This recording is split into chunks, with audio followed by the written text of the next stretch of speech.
Hello and welcome back to Raise Gaming and more Monster Hunter Wilds talk. We've begun Beta 2 and I want to give you an overview of all things in this beta. So let's start with the time that we have. There's actually going to be 2 runs of this beta. In terms of GMT time, which is where I am in the UK, the first run of the second beta was on Friday the 7th, starting at 3 AM in the early hours of the morning, and it's going to last until Monday the 10th, again at 3 AM. So that's the beta we're currently enjoying right now. It'll go down for the rest of the week, and then once again come back for its second run on Friday the 14th, again at 3 AM GMT, until Monday the 17th, ending at 3 AM.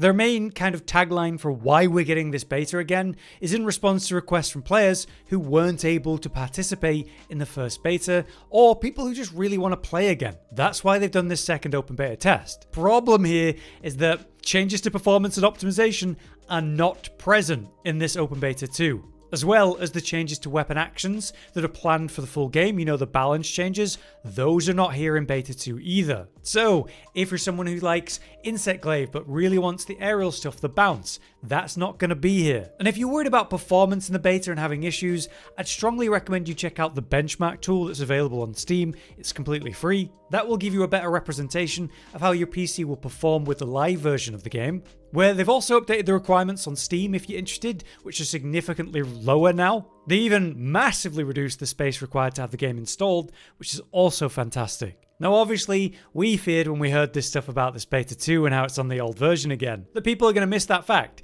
even though the text is aggressively shown to you when you open it. And more so with the benchmark tool existing and showing the stats that has, they're going to see that their numbers aren't the same in the beta, where it performs worse. Turns out we were right. Videos on the topic have had a sudden burst of negative and silly comments, even dislike spam, because the beta performs worse than the benchmark. So I'm just really highlighting that again in this video, that this beta is an old version of the game, and you will have worse performance in it than say the live version when we get to that. On brighter news for taking part of this beta, you're of course going to get that bonus pendant for your weapon and Seikret, just like the first beta, but now there's also a bonus item pack, which rewards a pile of useful items of pretty low value. Things like a few traps, trank bombs, barrel bombs, armor spheres. It's all useful, but there's nothing crazy to go over, and the quantities are small. Now when you first load up the beta, it will be different based on whether you've played it before or not.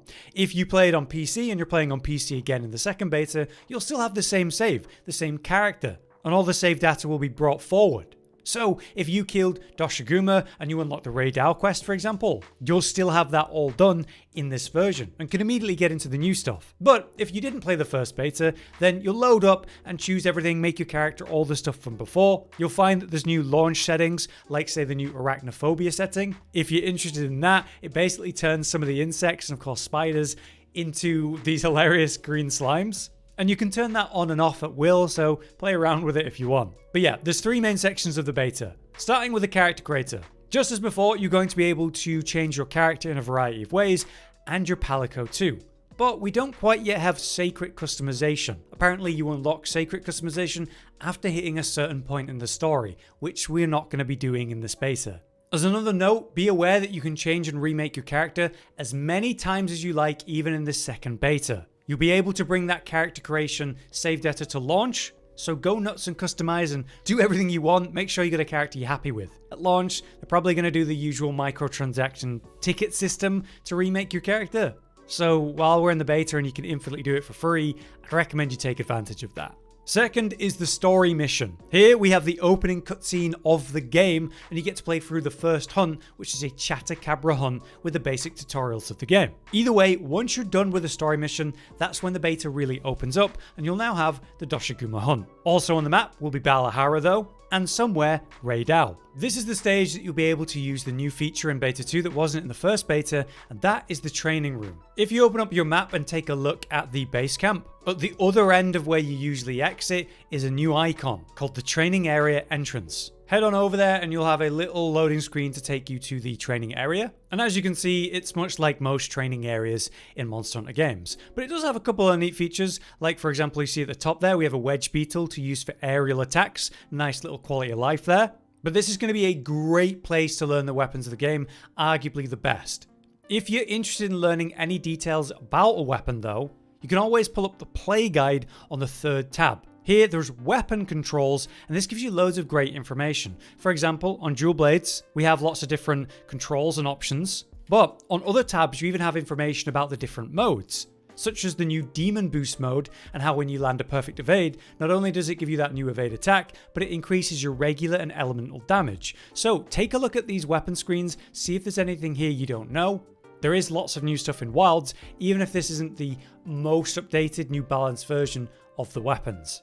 For the purpose of the training room though, be aware of a couple features. You can pick up quests from Alma, no problem, don't have to go for a loading screen. There's this little makeshift camp. Here we're able to mess with our items, but most importantly, this is where you change equipment. So if you want to swap between different weapons, this is a really easy way to do that. And importantly, if the palico is annoying you and you don't want them to be involved, you can put them on standby. If you want to mess with the settings of the training room though, you're going to need to come to this palico called Luke. You can change the hide status of the enemy, soft or hard. We can make it so wounds are instantly afflicted or no wounds at all. There are 3 modes to consider: standby, smash mode, throw mode, and automatic. Smash is going to have that continuous attack. This is a great way to practice your blocking, perfect guarding, perfect evading, that kind of thing. So it's just going to come down after that delay, and so good practice options.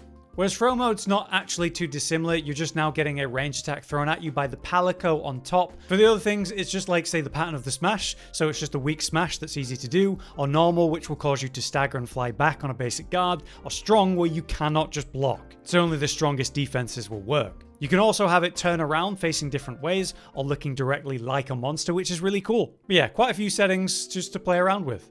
Next, let's talk about the monsters of the beta, because obviously we have a new list and the originals. You'll find if you talk to Alma, you can go to optional quests and choose between quite a few options. Initially, you'll have investigate chatacabra, you'll have the doshaguma hunt and balahara, but you will not have raid and you will not have chained arkveld, for example. To unlock raid, all you need to do is defeat one raid for the first time. Raid will show up during the time of the sand tide, the lightning storm, appearing on the map as an unknown object. Go fight it and defeat it and you'll unlock the optional quests from here on. You could make use of multiplayer and join someone else's listed optional hunt by joining a public lobby. But once you've defeated a raid in any circumstance for the first time, you have that optional quest and can go hunting whenever you want. However, it's not until you've actually defeated doshaguma that you'll unlock arkveld and gypceros. Once the main doshaguma quest is done, Alma will now ask you in beta 2, hey, there's something going on. There's a new monster on the map to go hunt, gypceros. However, he only shows up in the time of fallow. You'll see him as a question mark monster just like raid was, wandering around during the time of fallow. Leave and come back and sort of reset the area, at least this is how it was for me, and Alma will also talk to you about arkveld, who you'll just be given an optional quest to go do. Be aware that this has restrictions and is considered a advanced quest. You have a 20-minute time limit to do it and 5 feints maximum.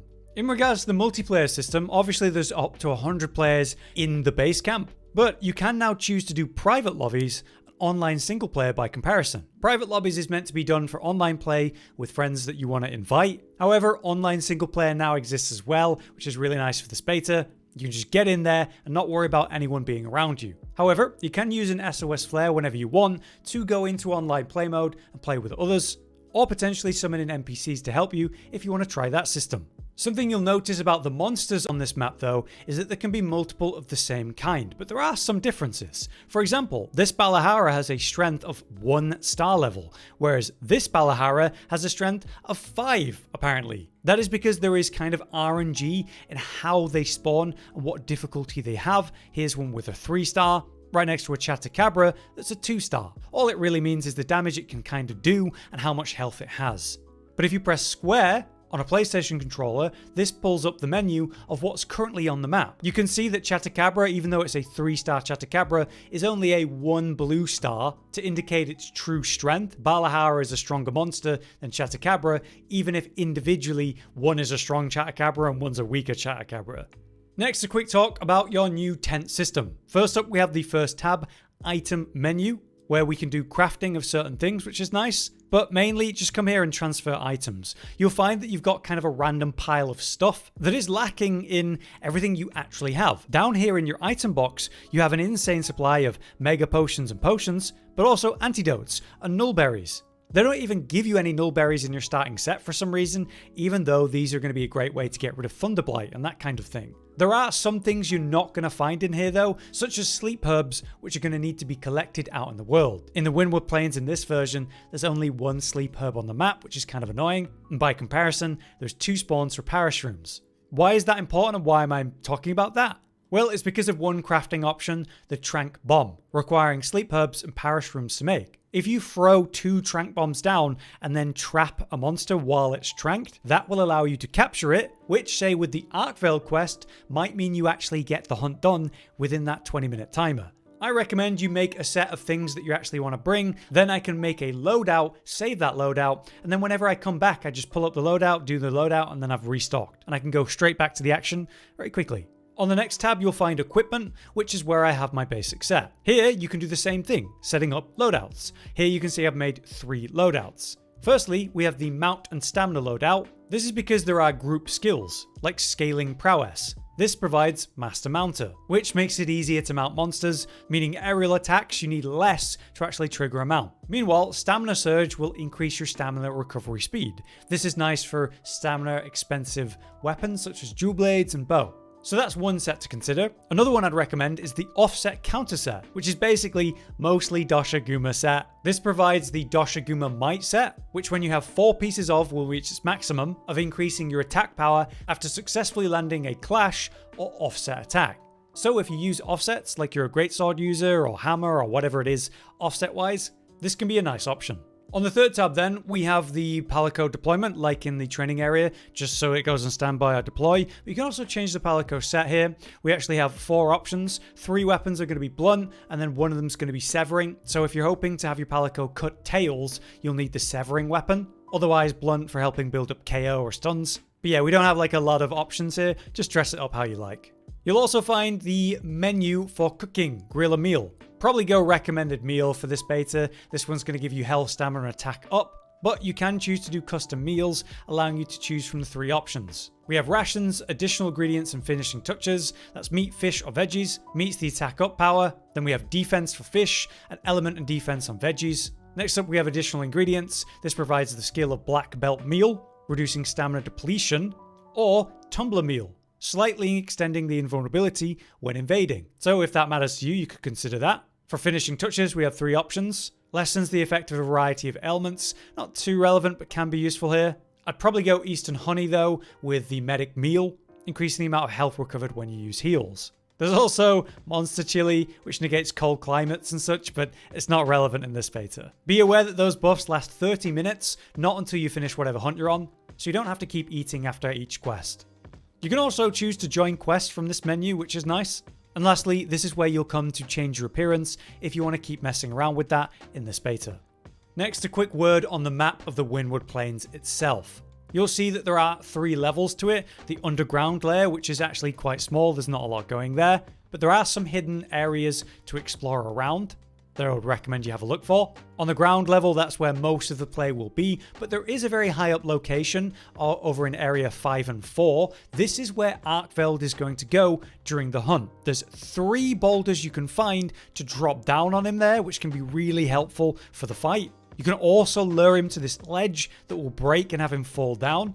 And over here in this corner is somewhere where you can set up a pop-up tent for fast travel. With fast travel in mind, just press right on the D-pad and you can pull up the filters and menus option. Here we can choose to instantly fast travel between base camp and the Windsong village, and then whatever pop-up camps we've got. I'd recommend exploring, finding cool places for any pop-ups that you might want to put down, but there is a limited amount you can put down, so keep that in mind. If you're looking for something in particular, you can filter icons and choose even further, like gathering. Let's say you're looking for that sleep herb, it'll show you exactly where it is, and you can even set a waypoint for it.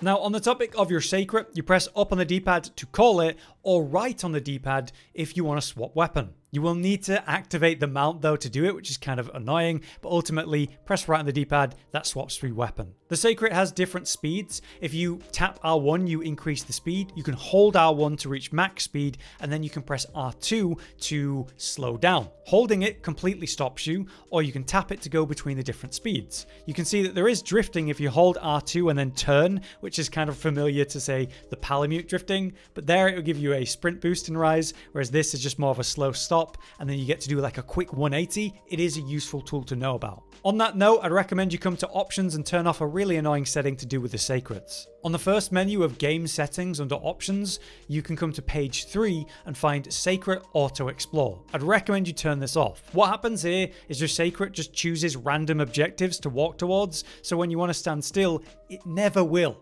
So if that's annoying you, which it probably will, turn this off. Otherwise, if you do set a waypoint, like we've done with the parish room here, it'll automatically run towards it. Like you see, I've just activated the waypoint and now it's going towards it.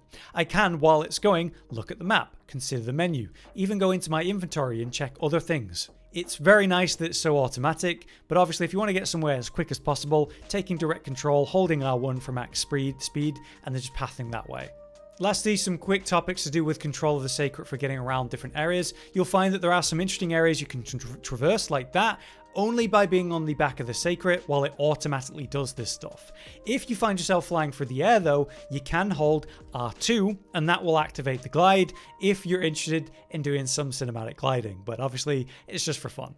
Last up, I want to give you a couple of tips to do with some really nice quality of life and things to be aware of for your hunting. Holding L1 brings up the radial wheel, of which there's 4 menus. You can customize this, but the one I want to talk to you about is the top one, Action. Here you can do whetstone sharpening of your weapon or the SOS flare, and optimal health recovery and status recovery, which is new in Wilds. Basically, it means you'll automatically use a mega potion or just a regular potion based on how much health you're missing. Meaning you don't have to waste time going through all the options to find the right thing you want to use. It automatically uses the right one in that moment. Same thing for the status recovery. It'll auto use a nullberry if you're currently affected by some sort of blight and that type of thing. So really useful, get into the habit of using it.